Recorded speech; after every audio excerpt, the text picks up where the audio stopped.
My career started when I was 20. When he's leaving the gym. When he's leaving the gym, he moves. Or if we're coming to places like Pub and Prime, he beats us up to the wall.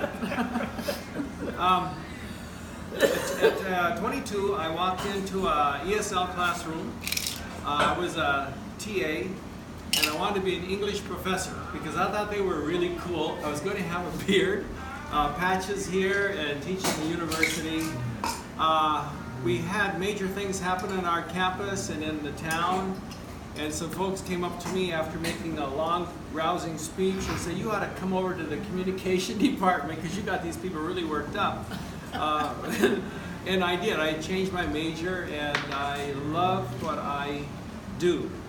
And my first job was University of Guam, and that was really fun. I was totally against the war that was going on, and I ended up teaching about 2 miles away from a major base. It was a B-52 base.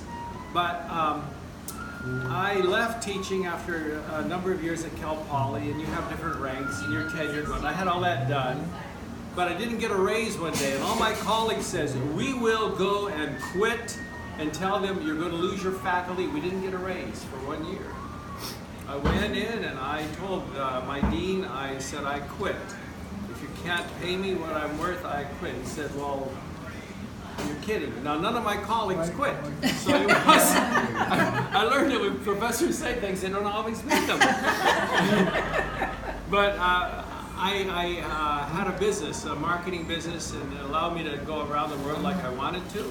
I made much more money than I had the moral development to handle. But after, and we used to tell people you can go and live on the beaches, and I had to tell you that making money every day didn't seem to do it for me, and I found this job where I could teach, be involved in people's lives, and I met Marjane after I took that job. It was amazing. It was a blind date I was set up, and that was another career, becoming a husband, all right? It took a long time, 15 years, and then when we finally got married, Martha said, "Don't you ever hurt that woman or I'll get you." And Martha's never forgotten. And Martha's a woman of her word. When I think of arguing with Marjane, I hope Martha doesn't hear about this. But it's been fun, and I'm going to go back and teach a couple of classes. Sure.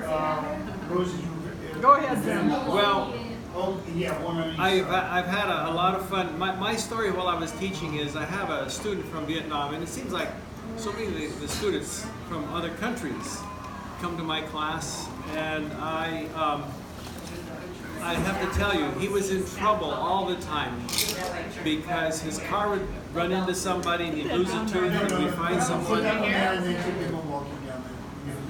And I forget the final time we did go to court and get him out of a jam, but he said to Marjane, he said, if your husband ever dies, I will put my car in front of your house and I will never leave. Now that was frightening. That is a little frightening. Wow. But teaching for me has just been a blast.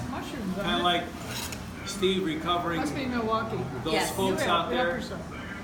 There are a lot of our students that need a lot of recovery work, and I think that sometimes we end up being people that end up taking them into adulthood because a lot of times their parents aren't doing the job, and our culture is doing everything they can to discourage it. So I'm still making speeches, but I am done in terms of full-time employment. And I will tell you, coming up here, it was really nice. One more thing, because Marjane told me, "You will love the folks up here." And I didn't know that in the beginning because Donnie taught me how to ski behind a boat that went altogether too fast. And I thought he was trying to kill me. But it's been wonderful. When the other day when Marjane said, you know, that term, blood thicker than water, she said, "Jim, it means the exact opposite. It means the blood of the covenant of friends is thicker thicker than the water of the womb, which gives it an opposite meaning that we think of. And I have to tell you that you guys, despite my basic temperament and need to be the center, all about Jim, have taken me in to be part of the family, and thank you very much. I appreciate it. Done. Good.